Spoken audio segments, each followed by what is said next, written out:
Shamlaji Himmatnagar Ahmedabad highway ઉપર અન્નપૂર્ણા ભોજનાલય, ત્યાં ફક્ત ને ફક્ત 60 રૂપિયામાં અનલિમિટેડ જમવાનું અને 70 રૂપિયાની અંદર પાર્સલ કરી આપવામાં આવશે।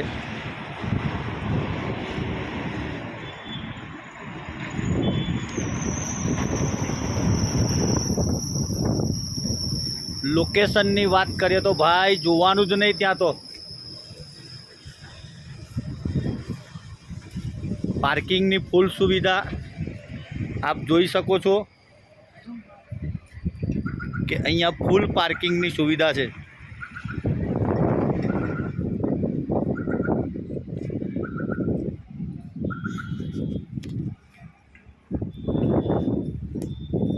ફક્ત ને ફક્ત 60 રૂપિયાની અંદર અનલિમિટેડ જમવાનું, અને જો તમારે પાર્સલ જોઈતું હોય તો ફક્ત 70 જ રૂપિયાની અંદર આપે છે। અન્નપૂર્ણા ભોજનાલય, શામળાજી હિંમતનગર હાઈવે ઉપર।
हाँ, नेशनल हाईवे 8 नंबर है सहकारी जी कड़वा पाटीदार समाजवाड़ी हिम्मतनगर जी मोतीपुरा जे आगे सहकारी 4 रस्ता थोड़ा आगे है त्या समाजवाड़ी से क्या जमवानी આપણે શરૂઆત કરી છે, જે 60 રૂપિયા છે અને પાર્સલના 70 રૂપિયા છે।